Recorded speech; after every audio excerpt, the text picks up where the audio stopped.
présenter deux masters. C'est M. Franck Ludillac qui vous présentera le master droit de la matière pénale et M. Jean Madifalis qui vous parlera du domaine de la criminologie. Si vous avez des questions, vous n'hésitez pas sur le chat à les poser. Moi, je pourrai les retranscrire, que ce soit durant la conférence ou à la fin de la conférence. Et je vous souhaite une bonne conférence. Franck, je te laisse prendre la main. Merci bien, Florane. Bonsoir à toutes et tous. Donc, je suis Franck Ludillac et je suis directeur du master droit de la matière pénale que je vais essayer de vous présenter succinctement, en tout cas, j'espère la façon la plus complète possible. Et bien sûr, je répondrai à vos questions. Je suis très heureux parce que c'est la première fois que l'on présente de concert le master de droit pénal et le master de criminologie, qui sont deux masters frères. Et donc, je salue mon très cher collègue et ami Jean Madifalis, qui prendra la parole tout à l'heure, en précisant que les deux formations font partie de l'école de criminologie critique européenne, qui est un département de la faculté de droit. Voilà pour les présentations rapides. Le master droit de la matière pénale, alors c'est le master 2, mais c'est surtout le master, enfin c'est le master 1 et le master 2, il n'y a pas que le M2, que je vais vous présenter. C'est un master qui est relativement ancien, en tout cas qui a fait ses preuves, puisqu'il existe depuis 2011. Et c'est un master que j'ai créé en imaginant ce que, non pas tellement ce que les étudiants souhaiteraient, mais ce que moi je souhaitais voir ou avoir comme enseignement lorsque j'étais moi-même étudiant. Et donc, eh bien, c'est un master qui a pour originalité, peut-être, de ne pas choisir ou ne pas contraindre les étudiants à choisir tel ou tel pan du droit pénal. On pourrait dire que le master droit de la matière pénale, c'est un master généraliste en droit pénal. Vous avez sans doute fait un peu de recherche sur les masters en droit pénal existants et c'est vrai que souvent, on ne propose que certains pans du droit pénal en mettant un focus particulier sur certains contentieux, comme par exemple le contentieux économique et financier, par exemple. Donc voilà, en tout cas, l'objectif de cette formation, c'est d'étudier le droit pénal. Je vous ai rappelé une petite définition très rapide, qui n'est pas de moi d'ailleurs, mais peu importe. C'est une définition doctrinale classique. L'objectif, c'est d'appréhender effectivement et d'approfondir l'ensemble des matières qui relèvent du champ pénal, avec à la fois le domaine technique du droit pénal, des matières que vous connaissez déjà un petit peu, le droit pénal général ou encore le droit pénal spécial, de la procédure pénale, du droit de la peine.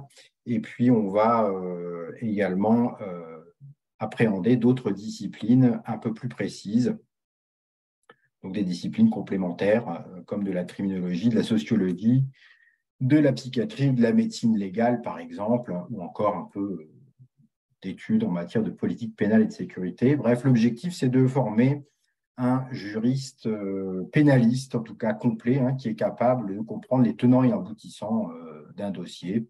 L'objectif, ce n'est pas simplement de faire des têtes bien faites, mais surtout que vous soyez, en tout cas bien pleines, mais il faut qu'elles soient bien faites, c'est-à-dire que vous soyez en capacité très rapidement d'être sur le terrain. J'aurai l'occasion d'y revenir. Alors, je vais un peu vite dans le déroulé. Donc, c'est un master, évidemment, qui se déroule en 2 ans, naturellement, pas de difficulté, avec une particularité, enfin, pas une particularité propre à la fac de droit, mais désormais, il convient, lorsque l'on souhaite obtenir un master en droit pénal, il convient de préciser que la mention de diplôme est désormais la mention que vous avez à l'écran, mention droit pénal et sciences criminelles. Vous êtes peut-être encore habitué à la dénomination désormais ancienne, puisqu'elle a quand même au moins 4 ou 5 ans, je crois. Ça fait 4 ou 5 ans qu'elle n'existe plus. La mention droit privé sciences criminelles, ça, ce n'est plus une mention de diplôme. C'est peut-être au mieux une mention de dénomination commerciale, si je puis dire. une dénomination de formation, mais ce n'est pas la mention du diplôme. La mention droit privé sciences criminelles n'existe plus. Il y a dès lors deux mentions, droit privé d'une part, et puis droit pénal sciences criminelles de l'autre. Depuis la réforme de 2018, si je ne dis pas de bêtises, en tout cas qui est applicable depuis quelques années, nous sélectionnons bien sûr les étudiants au sortir de la licence pour 2 ans, c'est-à-dire qu'il n'y a plus de sélection à la fin du Master 1, mais cette sélection se fait dès l'entrée du M1. Et donc, dès lors qu'on est admis en première année, on a une place réservée en M2 dès lors qu'on a satisfait à toutes les épreuves du Master 1. Voilà pour cet élément-là. N'hésitez pas à poser des questions auxquelles je répondrai tout à l'heure. Alors, quelques éléments, quelques spécificités du master. Donc, une multiplicité de matières, je vais y revenir, des modalités pédagogiques qui peuvent être spécifiques. Et puis, je reviendrai sur quelques points particuliers du master 2, en précisant également les conditions et prérequis à l'admission du master droit de la matière pénale, sachant que la future plateforme change un tout petit peu certains points, mais pas sur le fond. En tout cas, pas sur le fond de la sélection. Donc, je rappelle la mention droit pénal et sciences criminelles et pas de mention droit privé et sciences crimes. Hein, ça n'existe plus. Comprenez bien qu'effectivement, le choix de la mention en M1 aura une incidence sur le M2, c'est-à-dire que si vous êtes admis dans le Master 1 de droit pénal et sciences criminelles, vous avez une place réservée pour le M2 droit de la matière pénale. En revanche, vous n'en avez pas pour les autres formations au sein de notre faculté. En revanche, si vous êtes admis en M1 chez nous, rien ne vous empêche de changer de prairie, si je puis dire, c'est-à-dire de changer d'établissement et d'essayer de rentrer dans un autre M2, dans un autre établissement, c'est toujours possible. Mais ce sera sous condition des capacités d'accueil de la formation en question. Bien, donc le droit pénal sciences crimes, c'est la voie privilégiée, évidemment, pour le Master 2, droit de la matière pénale. Alors, je viens un peu plus au fond. Pour le Master 1, on a d'abord un bloc fondamental de matière. Hein. L'objectif, c'est d'offrir un approfondissement le plus large possible dans la discipline considérée, en l'occurrence en droit pénal spécial, où le dispositif proposé permettra d'approfondir les connaissances disciplinaires, mais aussi méthodologiques et scientifiques. Alors, ça veut dire que concrètement, il y a dans le M1 droit pénal sciences criminelles une matière phare, qui est la première matière obligatoire, qui est le droit pénal spécial. Cette matière droit pénal spécial, elle doit être choisie, elle est obligatoire, donc elle sera suivie aux 2 semestres, donc droit pénal spécial des personnes au premier semestre et puis des biens au second. Donc vous aurez le cours, plus les travaux encadrés, c'est-à-dire les travaux dirigés pour ceux qui ne seraient pas de notre faculté, dans cette matière.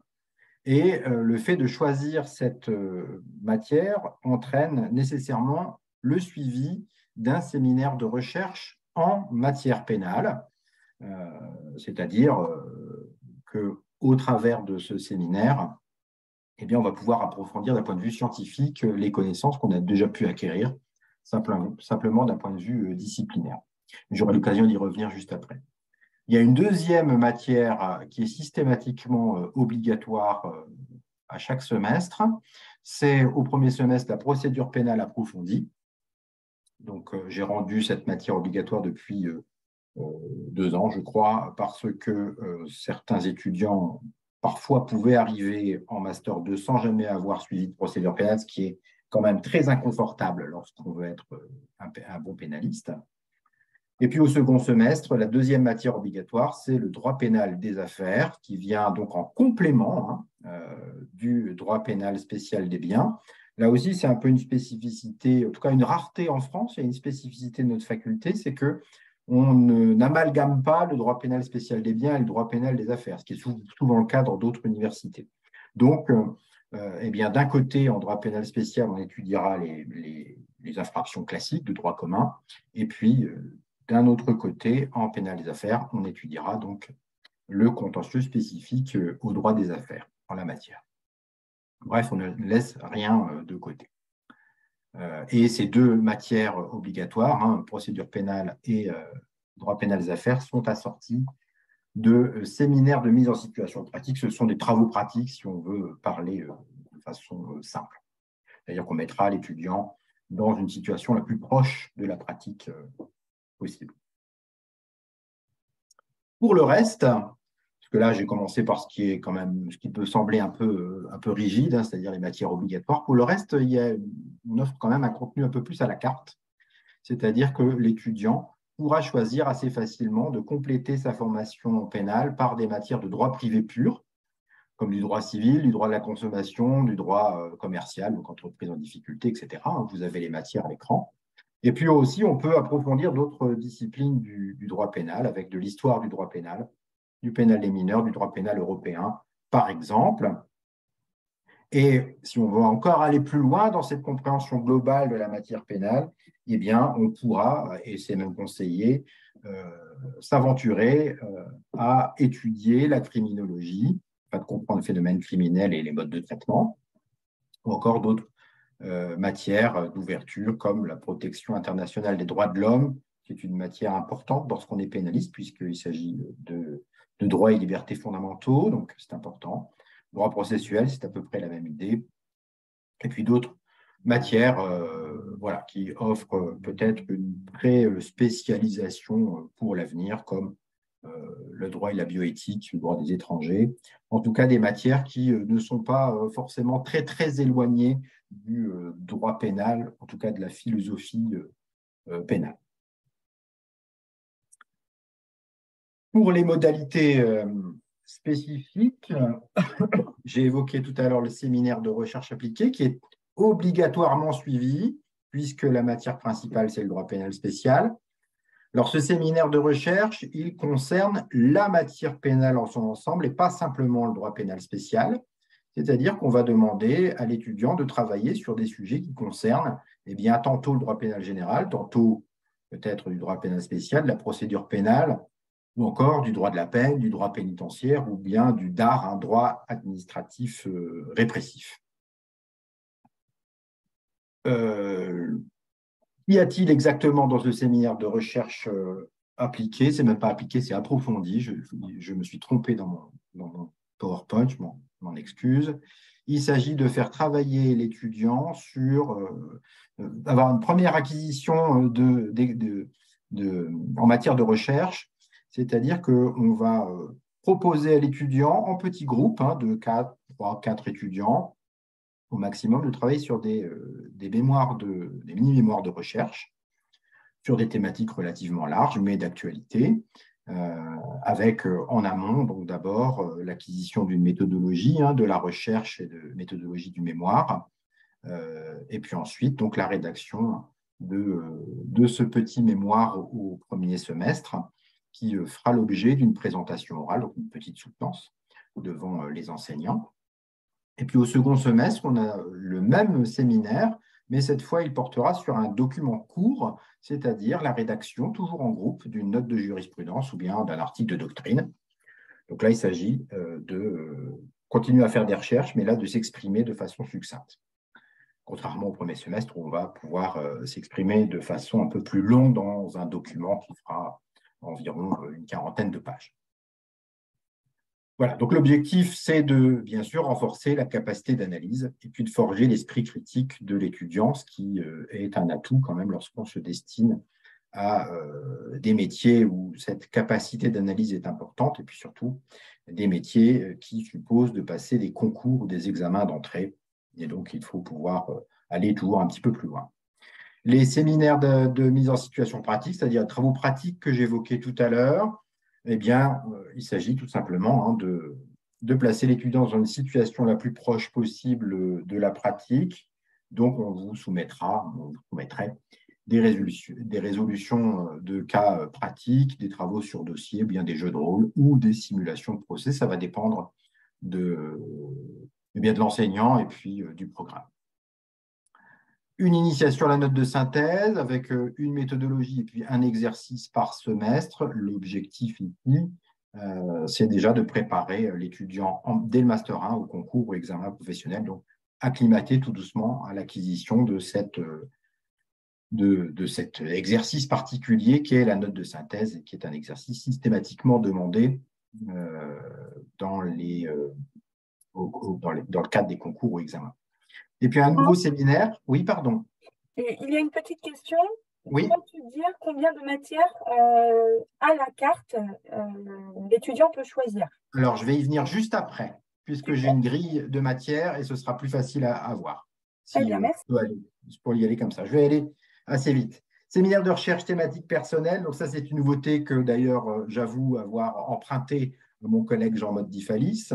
Il s'agit très simplement de déjà initier le travail de fin de master, c'est-à-dire de déjà commencer à rechercher son thème de mémoire de fin d'études.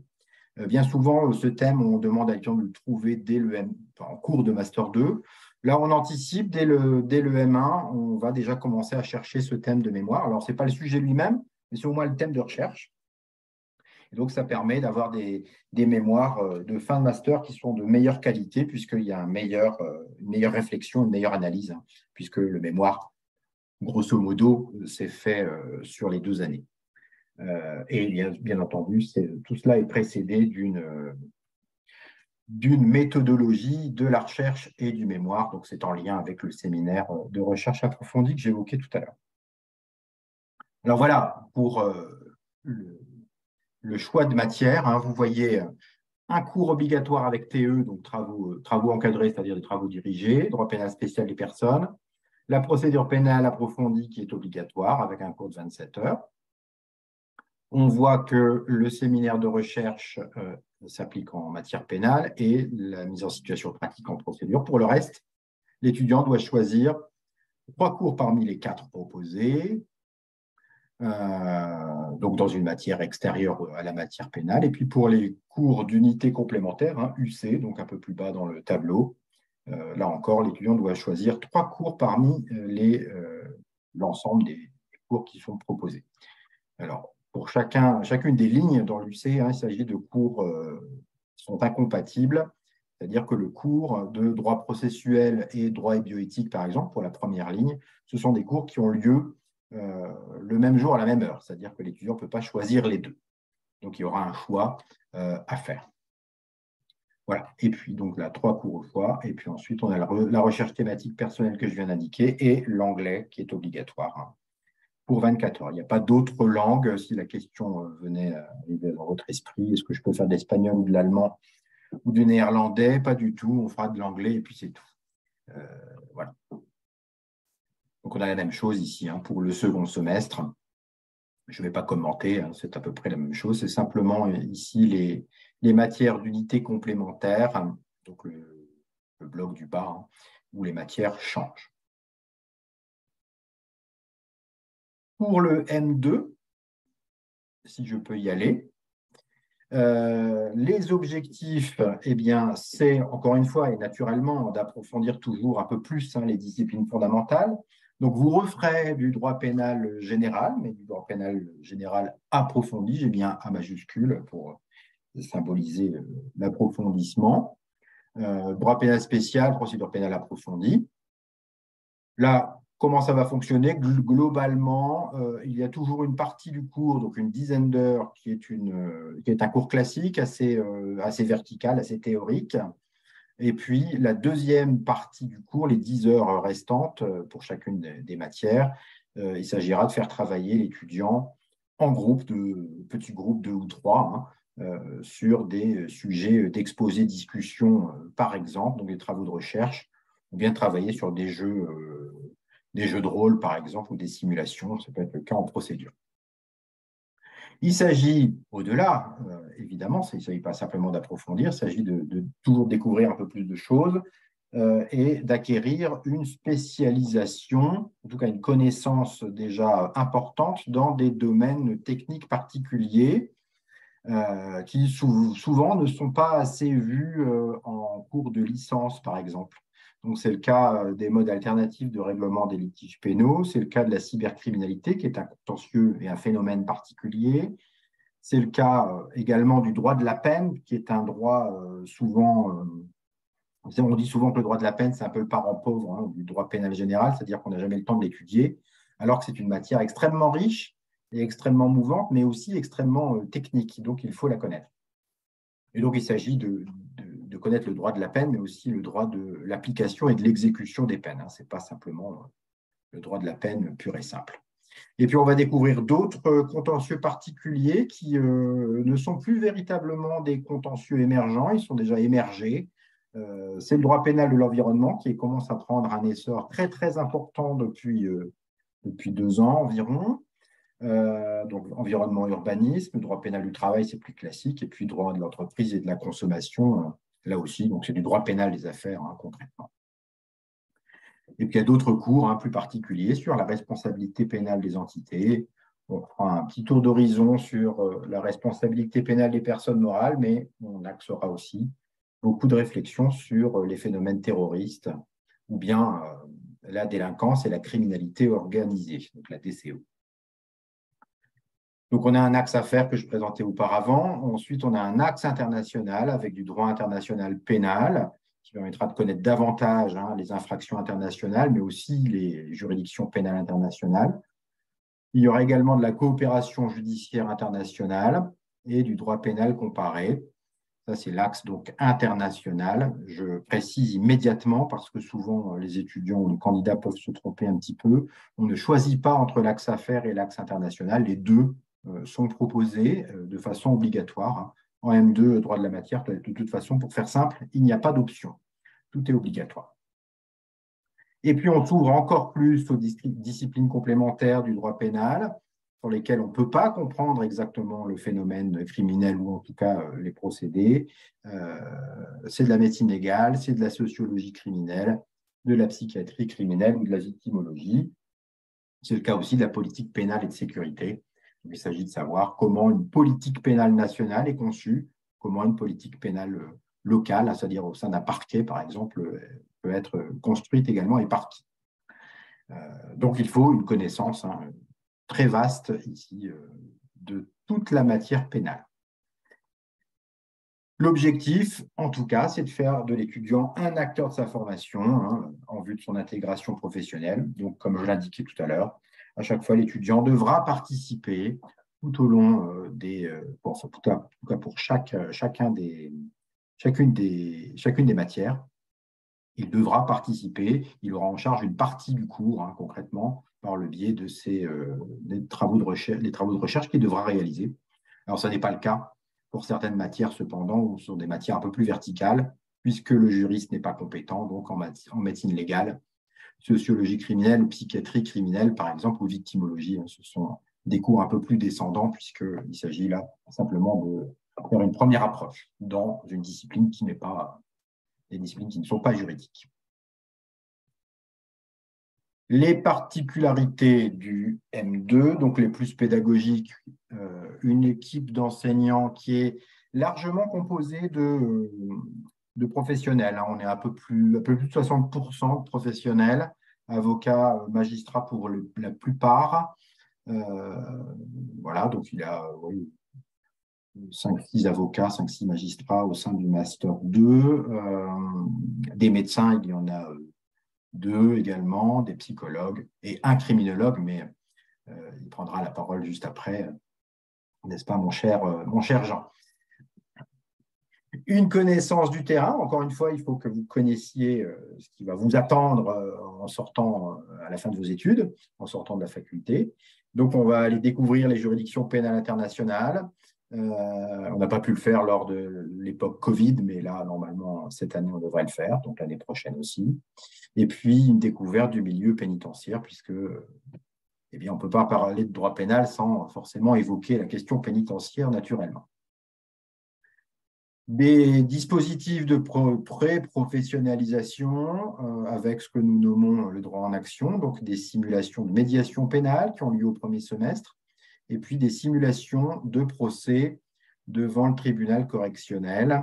Voilà, ça a été une des spécificités du master DMP pendant très longtemps. Depuis, d'autres collègues ont repris la même formule, sachant qu'en DMP, les étudiants participent aux simulations de procès en ayant le rôle soit d'avocat, défense ou partie civile, soit de procureur, soit de président d'audience. Donc, tous les rôles sont confiés aux étudiants.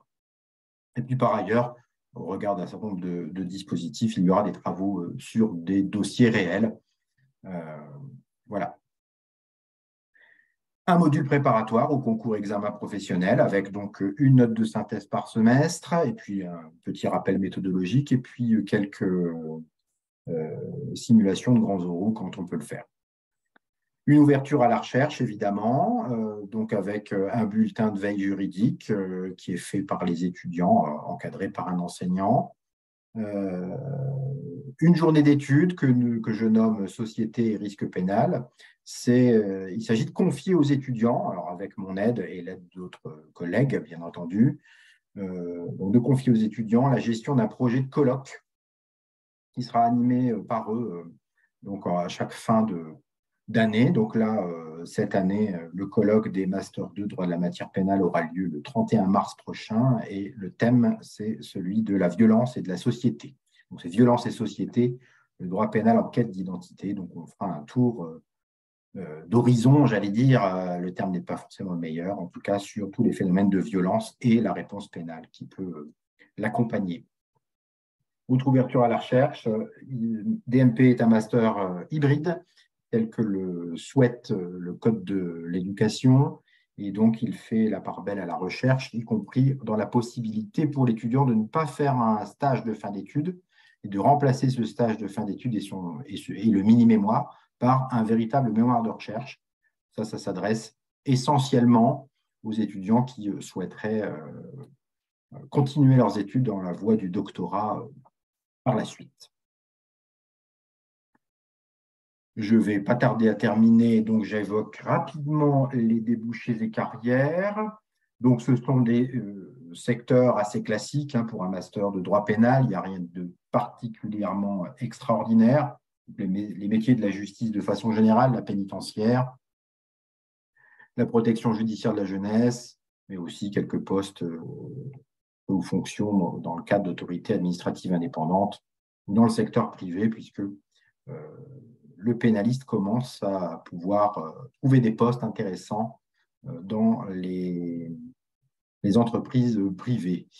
Les carrières constatées, je veux dire par là que sont devenus mes précédents étudiants depuis 2011, eh bien, ils sont ce que vous avez à l'écran, magistrat, avocat, directeur d'établissement pénitentiaire, conseiller d'insertion de probation, médiateur ou délégué du procureur, OPJ, donc dans la police ou la gendarmerie, agent des douanes, mais aussi dans l'armée, puis dans le secteur privé. Certains étudiants sont devenus risk managers, donc ils détectent les risques pénaux dans le cadre d'entreprises privées, d'entreprises françaises notamment très importantes, par exemple dans le secteur de l'assurance. Voilà, je ne vais pas citer de marque précisément ici. Les conditions et prérequis, puisque ça c'est toujours important, c'est une question qu'on se pose, que veut l'examinateur, que veut celui qui va sélectionner. Alors il faut donc déposer un dossier de candidature selon les formes nouvelles qu'on ne connaît pas encore exactement, mais Florent, tu pourras peut-être m'aider parce que je ne connais pas tout exactement encore. En tout cas, il faudra bien un CV et une lettre de motivation, en tout cas un relevé de la motivation du candidat. Quand on parle de motivation, il ne s'agit pas simplement de dire « je veux faire votre master, je suis super motivé ». Ça ne veut rien dire d'être motivé. Motivé, ça veut dire avoir un moteur, et pour que le moteur fonctionne, il faut un carburant ou une énergie. Donc, il faut indiquer clairement ce qui vous motive au fond de vous. Pourquoi vous voulez faire ce master 2-là, pourquoi celui-là plutôt qu'un autre, pourquoi vous choisir vous plutôt qu'un autre, c'est-à-dire qu'est-ce que ce master peut vous apporter, qu'est-ce que vous pouvez aussi apporter au master. Les deux vont de pair et il faudra indiquer donc clairement son projet professionnel, c'est extrêmement important. Ça me permettra de vérifier que votre projet est bien en adéquation avec la formation.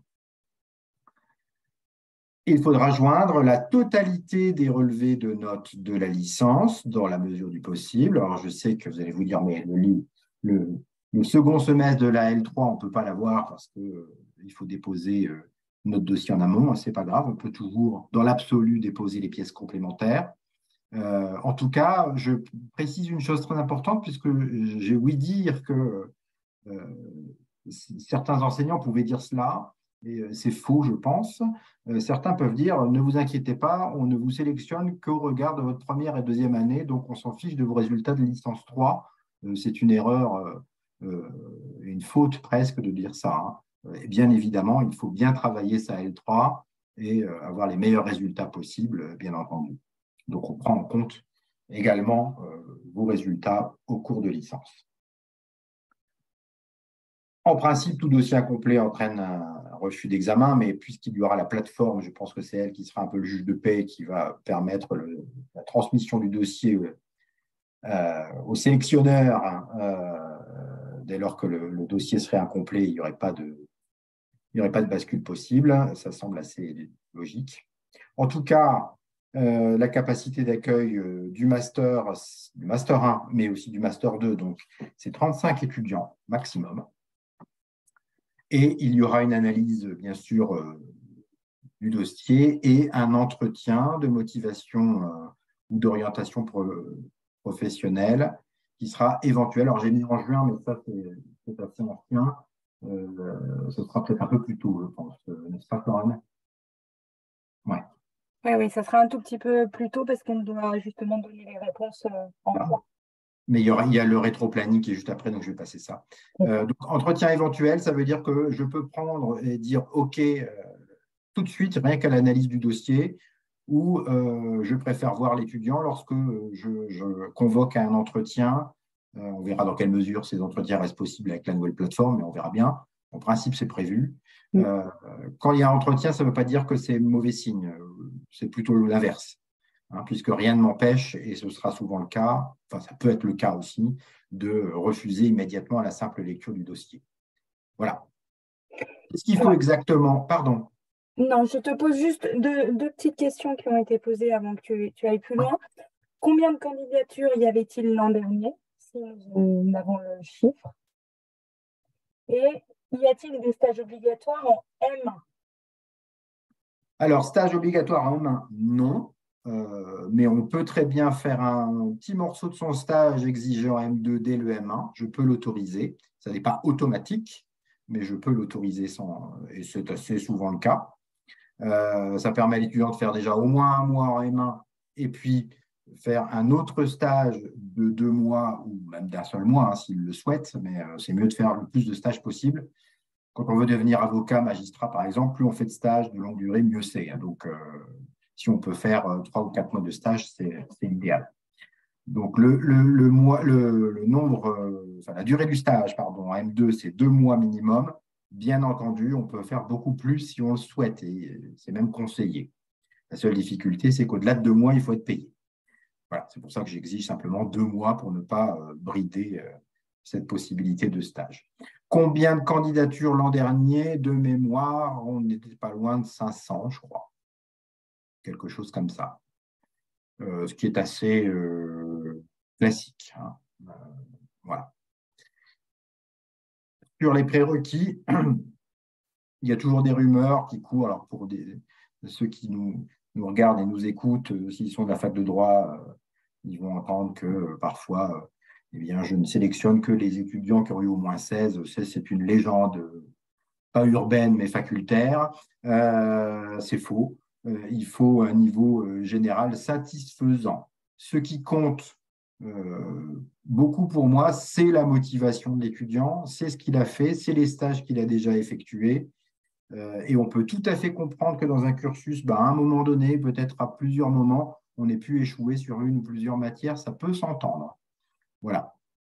Donc, il ne faut pas se dire, tiens, j'ai eu au premier semestre de licence 2 au droit pénal général, je n'ai pas eu la moyenne, donc je suis foutu. Et non, vous n'êtes pas foutu. Hein. Donc, voilà. Donc, en tout cas, un niveau satisfaisant en général, et puis en particulier dans les matières phares, le droit pénal général, Si c'est choisi avec TD, c'est tant mieux. Si ce n'est pas choisi avec TD ou si le TD n'était pas possible, ce n'est pas rédhibitoire. Il ne faut pas se dire non plus, ce n'est pas la peine d'y aller ou de candidater parce que je n'ai pas fait de TD. Je prends des étudiants qui n'ont pas fait de TD de DPG et ça marche aussi. Procédure pénale, ça c'est vraiment quand même quelque chose d'assez important. Et puis le droit des libertés fondamentales avec TD si possible. Voilà ce que je peux dire. Pour le reste, ce sont des choses qui sont un peu obsolètes, je pense, donc au regard de la plateforme. Voilà. Je passe la dernière slide qui est quand même difficilement lisible. Alors, c'est écrit en tout petit. En tout cas, a priori, avec cette nouvelle plateforme Trouver mon master. Je peux prendre la main si tu veux. Ouais, bah, prends la main puisque tu connais mieux les choses. Merci beaucoup. Alors, sur la nouvelle plateforme qui va s'appeler monmaster.gouv.fr, ça sera différent de Trouver mon master, deux adresses différentes. Sur la première temporalité qui nous avait été présentée, vous aviez la possibilité de commencer à postuler à partir du 1er mars. Ce n'est plus le cas. L'État a changé cette temporalité. Maintenant, c'est à partir du 22 mars que la plateforme sera ouverte aux candidatures. Par contre, à partir du 1er février, vous avez la possibilité d'aller sur les plateformes pour regarder un petit peu les différents masters qui vous sont proposés. À la fac de droit de l'Université catholique de Lille, nous avons une grande majorité de nos masters qui vont se retrouver sur cette plateforme. Le format exact, pour les trouver, nous n'avons pas encore toutes les informations qui nous ont été transmises. Et certains autres masters seront uniquement sur notre propre plateforme Espace Admission que nous utilisions jusqu'à présent. Pour ce qui est du comment, nous avons les informations au fur et à mesure, hélas. Donc, nous avons essayé de faire un premier article sur notre site web pour vous expliquer comment ça fonctionne. Quand vous allez sur notre site web et également dans la partie candidater ou s'inscrire, vous allez retrouver l'ensemble des informations et du calendrier adéquat pour pouvoir postuler tranquillement. Si vous avez des questions ou des problématiques, dans tous les cas, on est à votre disposition, que ce soit par téléphone si vous voulez appeler la fac directement ou par notre formulaire de contact sur le site web. On est là pour vous accompagner également dans cette démarche-là qui est nouvelle pour vous, forcément un peu plus stressante, mais aussi nouvelle pour nous et qu'on découvre au fur et à mesure des changements que nous envoie l'État. Donc, pas de panique dans tous les cas. La moindre question, vous nous appelez, on vous accompagne, on vous montre comment faire.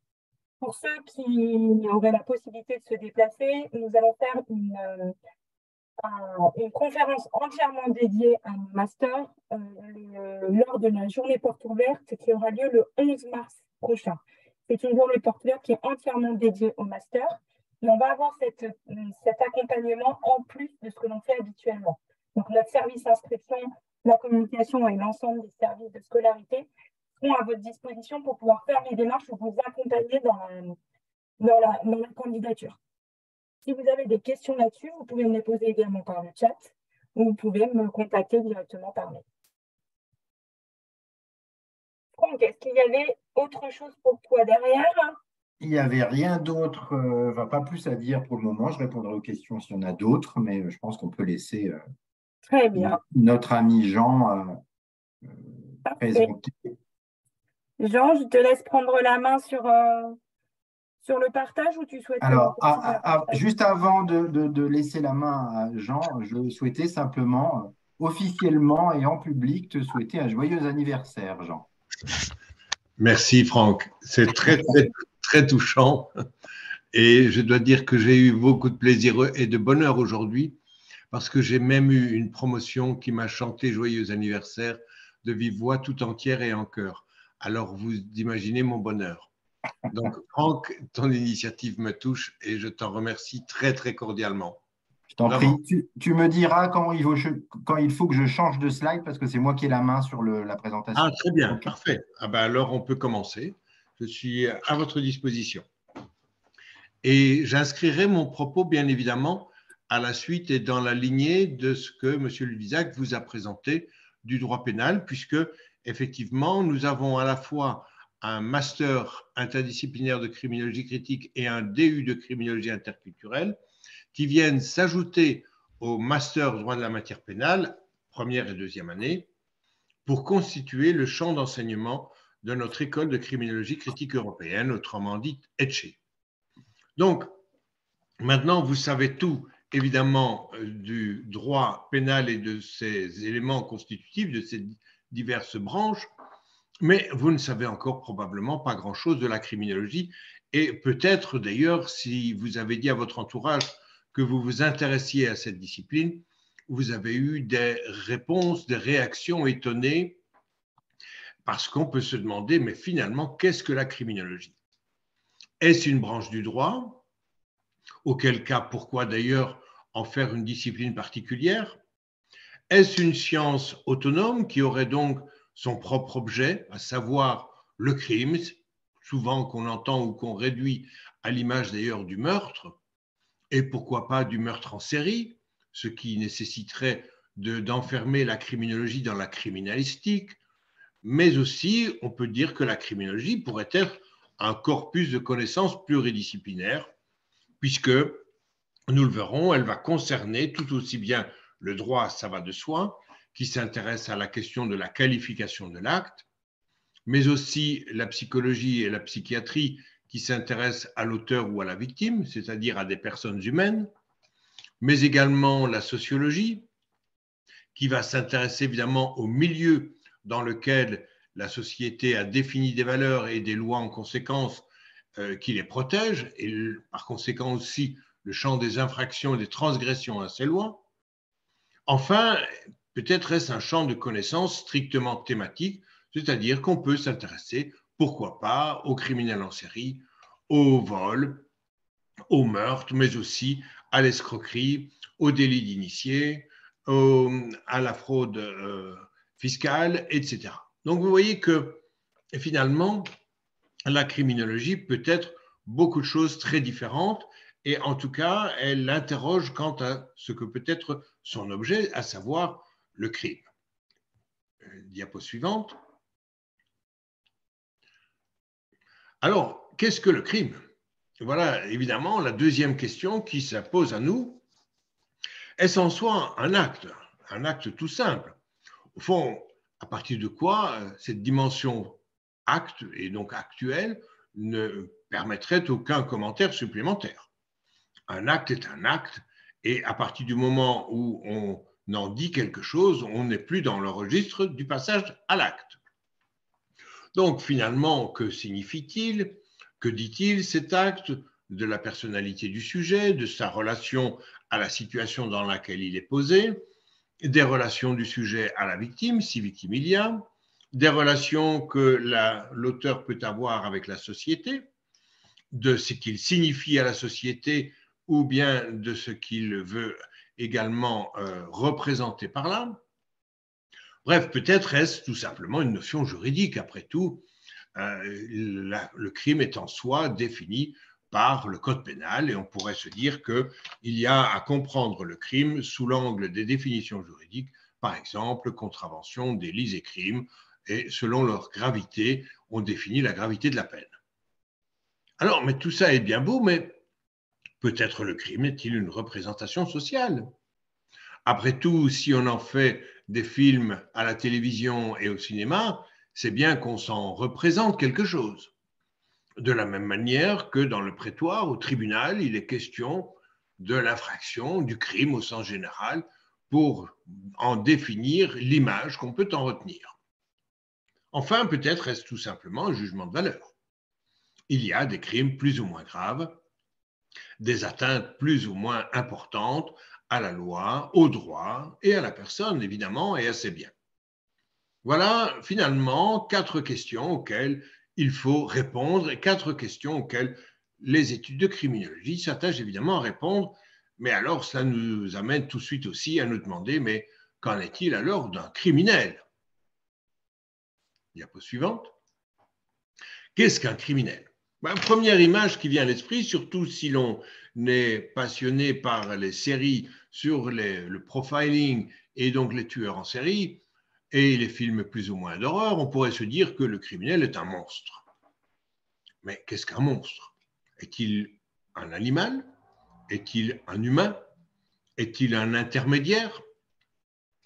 Est-ce l'image du loup-garou, par exemple, de cet humain qui se transforme en loup durant la nuit? Ça me paraît bizarre. En quoi on pourrait définir un monstre dès lors qu'il s'agit d'un être humain? Mais peut-être est-ce un malade mental, peut-être faut-il être fou pour commettre un crime. Peut-être est-ce aussi un professionnel, tout simplement. Je veux dire que quelqu'un qui commet de l'escroquerie ou un membre de la mafia ou tout simplement un banquier banqueroutier, eh bien voilà, finalement un professionnel qui n'est pas nécessairement un malade mental, en tout cas il apparaît bien capable de fonctionner, de s'insérer dans la société. Peut-être est-ce un produit de son milieu social. Qu'après tout, on devient un criminel mafieux parce qu'on appartient à une mafia qui appartient à une société donnée, que ce soit en Chine, en Russie, en Italie ou aux États-Unis. Après tout, c'est un milieu social spécifique qui définit. Mais quand on a fréquenté les maisons d'arrêt, les prisons, les hôpitaux psychiatriques, finalement, toutes ces personnes qui commettent des infractions plus ou moins graves, parfois fatales d'ailleurs, ne sont-elles pas tout simplement des malheureux? Quel est le sens d'un acte criminel dans une existence? Et généralement, ce n'est pas pour signifier le bonheur. Alors, à partir de là, il nous faut avancer et nous demander, ce sera la diapo suivante, quels sont les métiers qui peuvent donner, auxquels on peut avoir accès lorsqu'on étudie la criminologie, c'est-à-dire lorsqu'on s'efforce de répondre à ces diverses questions. Eh bien, je vais les détailler très rapidement avec vous. D'abord, dans le champ du droit et de la justice, bien évidemment, puisque comme nous sommes dans une faculté de droit, eh bien, la plupart, évidemment, de mes étudiants, de nos étudiants, s'orientent vers des professions juridiques, notamment les concours d'accès au poste d'officier de police et de gendarmerie, la magistrature et l'École nationale de la magistrature et l'administration pénitentiaire. Voilà déjà un versant des activités juridiques auxquelles le diplôme de criminologie critique permet d'accéder. Mais également, dans le champ de la santé, un médecin psychiatre ou bien un psychologue peut réaliser évidemment des soins. Alors, si c'est en médecine légale pour un médecin, mais également le psychologue peut faire du soin en milieu carcéral ou en hôpital psychiatrique ou en milieu ouvert, réaliser des expertises à la demande de la justice. On a également toute la prise en charge infirmière des troubles mentaux en santé mentale, en lien avec la commission des infractions. Je pense en particulier, par exemple, aux membres des cellules de soins pour les auteurs de violences sexuelles, à tous ceux aussi qui prodiguent leur savoir dans les centres de ressources pour les intervenants auprès des auteurs de violences sexuelles. Et puis aussi, évidemment, la prise en charge des victimes, notamment avec des connaissances relatives à la traumatologie, au psychotraumatisme, au stress, etc. Ça, c'est pour le champ de la santé. La diapo suivante. Dans le champ, par ailleurs, de la sociologie et du travail social. Et vous voyez que nous ne faisons que suivre la logique des disciplines qui constituent la criminologie. Le droit, la médecine, la psychologie pour le sujet, et maintenant le champ de la société. Alors évidemment, l'éducation spécialisée, c'est-à-dire tout le travail en lien avec la protection judiciaire de la jeunesse. Le diplôme de master en criminologie donne par exemple accès au concours de l'École nationale de protection judiciaire de la jeunesse, SIS à Roubaix. Le service pénitentiaire d'insertion et de probation, donc les conseillers d'insertion et de probation, mais également les directeurs départementaux des services pénitentiaires d'insertion et de probation peuvent être formés chez nous. Tout ce qui concerne la prévention de la délinquance et de la récidive, bien sûr dans le champ judiciaire, mais également, par exemple, au sein du ministère de l'Intérieur, au sein de municipalités qui s'attachent à ces missions de prévention. Et on peut citer en particulier aussi, parce que c'est évidemment encore assez récent, toutes les structures spécialisées en prévention de la radicalisation, que ce soit dans le champ social, tout aussi bien que pénitentiaire, par exemple. Enfin, tout le champ de la recherche, avec toute activité de recherche dans le cadre des disciplines scientifiques concernées et à partir d'une problématique relative ou à la déviance, c'est-à-dire la transgression des normes, ou à la délinquance, la transgression des lois pénales et civiles. En ce qui concerne maintenant le contenu de la formation elle-même. Diapo suivante. J'oubliais évidemment 2 champs importants avant d'aller au contenu spécifique, 2 champs d'activité qui peuvent parfois paraître comme secondaires, mais qui sont très intéressants du point de vue de la criminologie. D'abord, le champ des sciences politiques, bien évidemment. Pourquoi? Parce que la création et la promulgation des lois appartiennent évidemment au champ politique et que c'est la question de la transgression de ces lois, de la délinquance, qu'elle soit économique, financière ou contre les personnes, est en lien avec la création du politique. Donc, coopération et relations internationales en matière criminelle, champ de la sécurité, de la protection des personnes et des biens dans les structures publiques ou privées, je pense au commerce par exemple, activités législatives et responsabilité publique, et puis tout le champ de la lutte contre le crime organisé, avec notamment cette dimension spécifique aujourd'hui des atteintes à l'environnement ou de la cybercriminalité, qui sont finalement toujours aussi en lien avec des organisations. Et en lien en particulier, quand on parle d'atteinte à l'environnement, avec le champ des sciences économiques, la lutte contre la fraude fiscale, les compétences en matière de délinquance des affaires, délinquance informatique, protection des données, nous ajouterons protection de l'environnement. Vous voyez qu'il y a de très nombreux champs disciplinaires et en tout cas de nombreuses sections d'activités humaines et professionnelles qui s'ouvrent à partir du moment où on s'est investi dans l'étude du crime et de la criminologie. On passe à l'image suivante pour alors aborder le programme. Quel est notre programme? 2 années de master. Première mention très importante, et je vais la souligner ici, c'est que le master aboutit à l'obtention d'un diplôme unique conjoint avec l'école de criminologie de l'Université catholique de Louvain.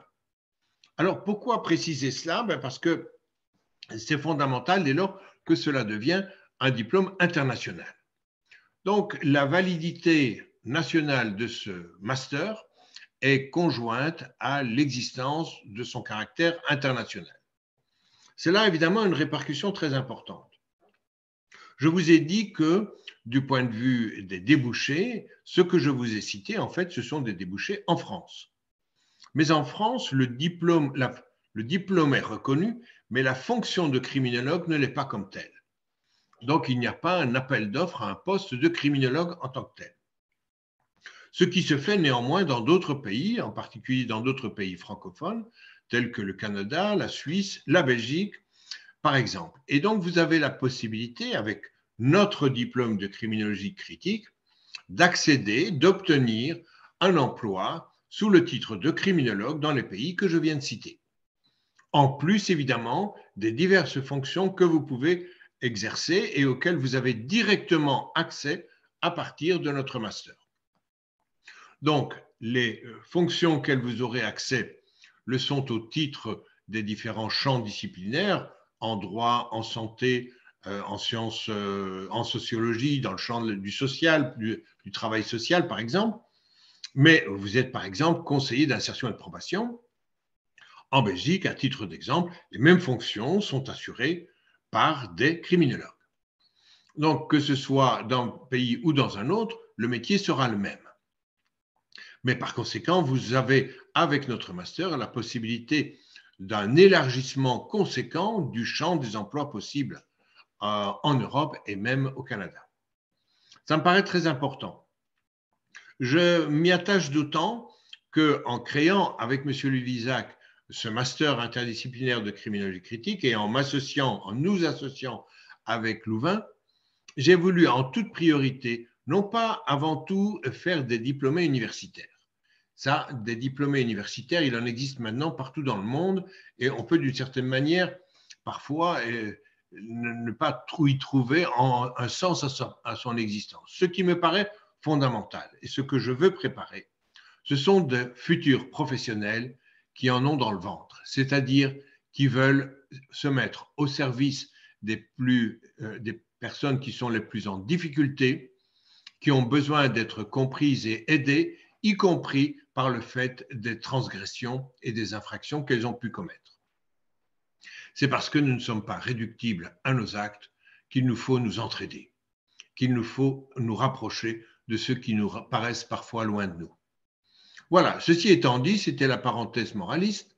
Je vais en revenir directement au contenu. Donc, 2 années de formation, une première année totalement à Lille, une deuxième année divisée en 2 temps, un premier semestre à l'université de Louvain, Louvain-la-Neuve exactement, avec donc où vous suivrez les cours avec les étudiants belges, étudiants avec lesquels vous pourrez festoyer la soirée et parfois une partie de la nuit. Bien, ceci étant, pour être plus sérieux, à nouveau, retour à la première année. Une unité que je n'appellerai plus de rattrapage, mais d'introduction, qui permet à tous les étudiants de trouver un enseignement de base nécessaire dans les matières qu'ils n'ont pas encore pu étudier. Donc, imaginons que vous sortiez d'une licence en droit, eh bien, il est bon d'avoir un cours d'introduction à la psychologie clinique ou aux fondamentaux de sociologie. À l'inverse, si vous venez de psychologie, les cours d'éléments de droit pénal général et d'éléments de procédure pénale, de même que l'introduction, de même que l'histoire de théorie en criminologie et victimologie, seront incontournables, évidemment. Donc, voilà un petit peu l'esprit. Ces premiers cours qui se répartissent grosso modo sur un mois et demi, ne donnant pas lieu à ECTS et ne rentrent pas en ligne de compte dans l'évaluation finale de la formation. Donc, les notes obtenues à ces matières sont indicatives de vos niveaux de connaissances et éventuellement, évidemment, vous invite à renforcer ces mêmes connaissances pour pouvoir suivre valablement les autres cours des unités et les enseignements de l'année, des 2 années qui viennent. Alors, en première année, d'abord, d'ailleurs comme pour chaque année, une unité de criminologie générale, dans laquelle vous allez avoir un module fondamental, un module d'approfondissement, et s'il y a moyen de faire glisser, alors autrement, je suis obligé de reprendre moi-même, je veux voir. Alors, voilà. Donc, attendez un petit instant, voilà. Donc, un module fondamental avec, vous allez trouver un cours obligatoire avec d'ethnopsychiatrie et anthropologie criminelle au premier semestre, perspective psychanalytique et ethnoculturelle en criminologie au second semestre, chaque fois avec des travaux encadrés. Vous retrouverez ce programme, bien évidemment, sur le site, sur la page du master de criminologie, sur le site de la faculté de droit, dans nos formations. Donc, je ne fais ici que vous présenter ce que vous pouvez trouver sur Internet déjà. Ensuite, vous avez à chaque fois première ligne, premier semestre, enfin les 2 premières lignes ici avec des cours options et ensuite au second semestre. Donc, les 2 semestres sont à la fois rassemblés. Vous avez donc après un cours au choix sur 2, soit de conception sociopolitique des conflits, soit de géopolitique de la criminalité. Voilà, dans ce module-là, évidemment, on a directement une orientation sociopolitique et géopolitique qui ouvre à la question des sciences politiques et économiques. Vous aurez remarqué que le cours obligatoire porte l'accent sur les dimensions d'ethnologie, ethnopsychiatrie, criminologie, ethnoculturelle, etc. Donc, anthropologie et ethnologie constituent une particularité de notre master. À ma connaissance, je ne connais pas d'autres masters dans laquelle l'approche ethnologique, interculturelle ou anthropologique soit développée comme telle. C'est donc une véritable innovation, on pourrait dire épistémologique en criminologie, que d'ouvrir l'approche criminologique à cette dimension d'ethnologie et d'anthropologie. Ensuite, vous avez donc au deuxième semestre, droit pénal spécial des atteintes contre la nation ou radicalisation, identité et reconnaissance. Donc, un cours plutôt d'orientation juridique, un autre cours qui est plutôt d'orientation sociologique. En module d'approfondissement, la même chose. Droit pénal spécial des personnes, approche juridique, approche interdisciplinaire des troubles de la sexualité, approche clinique. Droit pénal des mineurs ou lutte contre les atteintes criminelles aux droits de l'homme. Là, on a deux cours qui sont strictement juridiques. Une unité de spécialité intitulée Risques et conscience sociale, en même temps avec là également des cours au choix, il en faut en prendre 5. Approche critique du risque et de la dangerosité, expertise psychologique et psychiatrique, pratique et interprétation, figure contemporaine de la violence, agir et représentation, violence et agressivité, regard clinique et sociologique. Vous voyez qu'on associe les deux dimensions, normalité sociale et santé mentale, donc les rapports qui existent entre les critères de définition de la santé dans le champ de la clinique et les critères de définition de la normalité, on pourrait dire de la citoyenneté, dans le champ de la sociologie. Donc ça, c'est le premier module. Au second semestre, nous avons un module qui s'intitule Ethnocriminologie, avec considération criminologique sur les différences culturelles, grand courant en anthropologie, crime, art et littérature, conscience sociale et conscience morale, c'est de voir au fond en quoi il peut exister des liens entre la conscience du bien et du mal d'une part et la manière dont la société se représente ce bien ou ce mal. C'est un cours que je donne personnellement, sur lequel, cours duquel j'insiste évidemment sur les liens qu'il peut y avoir entre conscience et inconscient, entre inconscient collectif, individuel, conscience personnelle et conscience sociale. Victimologie, psychotraumatisme, identité interculturelle, voilà qui permet également d'interroger tout le versant de la victimologie.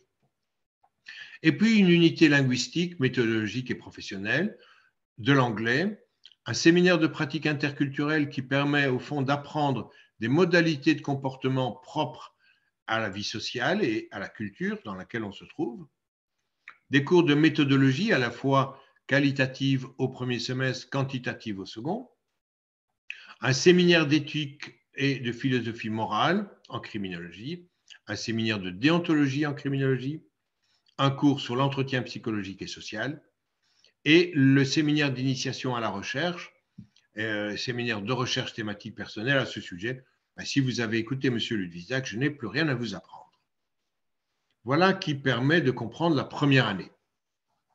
Pour la deuxième année, donc le premier semestre est entièrement dispensé à Louvain-la-Neuve, sur le site de Louvain-la-Neuve, avec des cours obligatoires, avec des volumes horaires par cours qui sont évidemment plus importants que chez nous, mais vous voyez, puisqu'il y a un moindre nombre de cours, mais évidemment, il n'y a pas moins d'enseignements. Criminologie psychologique, exercice pratique, sociologie de la criminalité, de l'acte criminel et de la déviance, exercice pratique, sociologie de l'administration, de la justice pénale d'un côté, et puis les cours optionnels, 2 cours au choix, approche interdisciplinaire de la prévention et du traitement de la délinquance, théorie de la sécurité, approche clinique des situations de conflit et de crise, perspective marxiste ou foucaldienne en criminologie et médecine légale en criminologie. Ensuite, vous retrouvez évidemment aussi de l'anglais en criminologie. Au second semestre, vous revenez, après la session des examens, vous revenez à Lille, en compagnie d'ailleurs de quelques étudiants belges qui auront décidé de venir terminer leur master chez nous en raison des orientations que nous avons prises. Et donc, une unité de criminologie approfondie, avec un séminaire d'épistémologie, donc la définition de l'objet de la science, approche critique des sciences forensiques, c'est-à-dire médico-légales. On peut réfléchir alors à toutes les questions liées à la médecine légale, à la criminalistique, etc.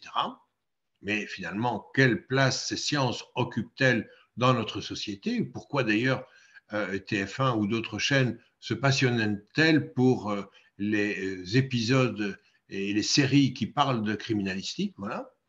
Les perspectives critiques et foucaldiennes en criminologie, il sera question de Michel Foucault, bien entendu. Et puis un module juridique approfondi de la pénologie, du droit pénal comparé et du droit international pénal. Je vous renvoie aux propos de M. Ludwisak. Enfin, une unité de spécialité, peine et traitement. D'abord un cours sur, donc 5 cours au choix, sens et fonction de la peine.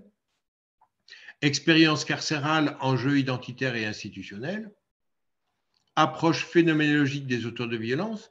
La phénoménologie, c'est la question des rapports entre le sujet et la situation pour y trouver du sens.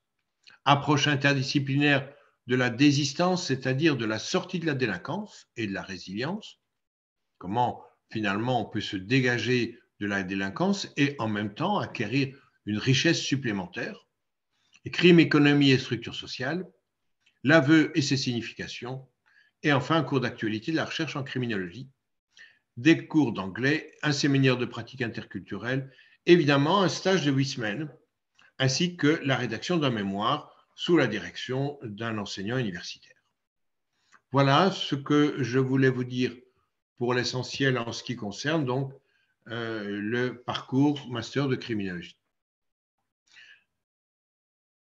Et je cède la parole. Alors, si vous avez des questions, surtout n'hésitez pas, c'est le moment. Vous pouvez les poser dans le chat ou vous pouvez les poser directement si vous le souhaitez. Bonjour. Bonjour. Bonjour. J'ai entendu dire que pour candidater pour le master, il fallait directement passer par espace admission. Je voulais être sûre, c'est que pour le master criminologie? En effet, c'est que pour le master criminologie, puisque le master criminologie étant un diplôme délivré avec l'université de Louvain, on ne peut pas passer par mon master. Donc, c'est un des seuls masters qui continue à passer par l'espace admission. Vous avez toutes les informations qui sont sur la partie candidater qui vous emmène directement sur l'espace admission. Ok, merci beaucoup. Avec plaisir. Je voudrais d'ailleurs dire un mot pour compléter ce propos à propos des candidatures.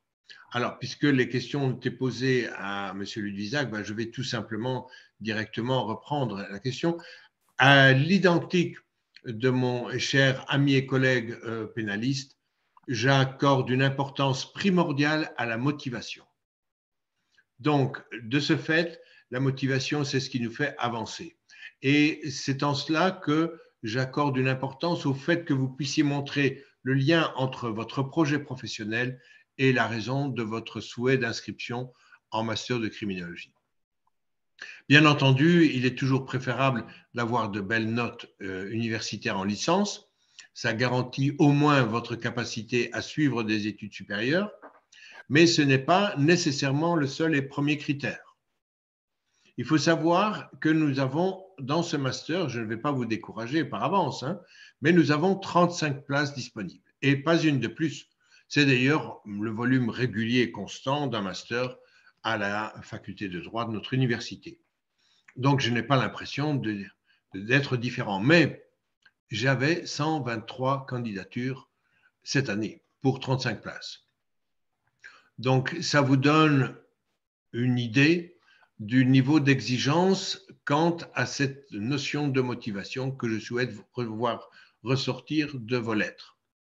J'étudierai évidemment tous les dossiers à titre personnel et je crois que M. Ludwisak ne me contredit pas, je souhaiterais ouvrir la formation à tout le monde. Je déteste dire non à des étudiants qui ont envie de faire de leur vie quelque chose d'utile et à la société et à leurs prochains. Ça me semble être le contresens de ma raison parmi vous. Mais j'appartiens à une institution et je dois donc respecter les conditions d'existence de cette institution.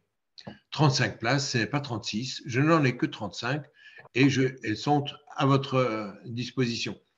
Voilà ce que je voulais vous dire quant à la raison pour laquelle votre lettre de motivation a une importance primordiale.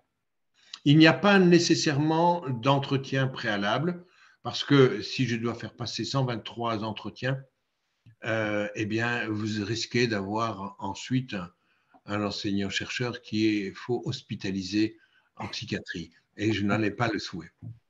D'accord? Donc, vous avez, si vous voulez, normalement une étude sur dossier. Maintenant, si vraiment il y avait un besoin impératif d'entendre la personne, je n'y manquerai pas. Merci, Jean. Est-ce que vous avez d'autres questions? Oui, bonsoir, j'avais une question. J'ai sélectionné comme cours liberté fondamentale ainsi que procédure pénale, mais je les ai uniquement lors de ce semestre-là. Et j'aimerais savoir si ça ne sera pas à mon détriment parce qu'ils ne seront pas forcément joints initialement à la candidature, mais seulement peut-être après dans la phase des documents complémentaires. Alors, j'ai un souci. C'est C'est pour DMP, non? il me semble hein, que c'est pour de la matière pénale. Oui. D'accord. Oui, en effet. Mais bon, rien que le fait déjà de mentionner que vous avez suivi ces cours-là est déjà important. Après, on verra. Je ne peux pas vraiment vous répondre. Je ne sais pas comment la nouvelle plateforme va fonctionner. Donc, je suis un peu embêté pour vous répondre. Mais classiquement, les étudiants se retrouvent tout le temps dans la même situation qui sera la vôtre. Et je parviens toujours à obtenir les résultats. Donc, faut pas trop vous inquiéter. Vous pouvez me joindre aussi des documents, en tout cas des informations par mail s'il le faut, hein. D'accord, je vous remercie. Florane, est-ce que tu peux me laisser la main? Je voudrais dire quand même deux mots sur l'existence de notre DU. Je voudrais d'abord rappeler que nous avons, alors je sais que c'est une présentation des masters, mais je voudrais quand même rappeler à tous les étudiants que nous avons un diplôme universitaire de criminologie interculturelle qui est dispensé sur une année académique à raison d'une semaine sur deux, le vendredi soir et le samedi. Et que, alors je vais partager l'écran pour que je puisse, j'espère en tout cas. Alors, fenêtre, tout l'écran, non, c'est quoi ça? Je ne parviens pas à trouver ce que je cherche. Est-ce que tu souhaites que je partage le site internet? Oui, ce sera peut-être tout aussi facile. Oui. Du moment que j'ai le programme, alors je vais annuler ça. Ce que je voulais tout simplement, c'est montrer le programme du DU. D'accord, je me mets en ligne. T'es gentil. Donc, je voudrais rappeler que c'est une formation, évidemment, ce n'est pas un master, mais c'est une formation accessible dès le sortir de la deuxième année de licence, avec évidemment la possibilité de la faire tout au long d'un master et même aussi de s'y inscrire à titre professionnel en formation continue. Donc, il y a à la fois des étudiants et des professionnels. L'intérêt de ce DU, c'est que ça peut concerner évidemment des étudiants qui s'inscrivent en master de droit, quelle que soit l'orientation, mais qui souhaitent avoir un bagage complémentaire en criminologie et qui puissent évidemment revaloriser aussi leur formation. Donc, voilà, vous avez ici, alors, rapidement, l'organisation du programme. Vous voyez que les cours, nous retrouvons le principe d'un module d'introduction avec ici 4 cours. Donc, pour des étudiants, par exemple, n'ayant jamais fait de droit, cours d'introduction au droit et à la philosophie du droit, un cours d'introduction au principe du droit pénal et d'organisation judiciaire en matière pénale. Et pour des étudiants n'ayant jamais fait de psychologie, un cours de psychologie clinique et un cours d'introduction à la psychiatrie. L'essentiel, c'est évidemment le module de criminologie interculturelle. Dans ce module, vous avez une série de cours qui vont être dispensés pratiquement sur un semestre, puisque le premier semestre sera surtout réservé au module d'introduction. De la même manière que pour le master, d'ailleurs, les notes obtenues au module d'introduction ont surtout pour effet de vous permettre de faire le point sur le niveau de connaissance dans une discipline à laquelle vous n'êtes pas familier. Un cours d'histoire des théories en criminologie et victimologie, bien sûr. Un cours de fondamentaux de sociologie criminelle. Fondamentaux de psychocriminologie, donc j'enseignerai personnellement le premier, c'est-à-dire histoire des théories, et le second, fondamentaux de psychocriminologie.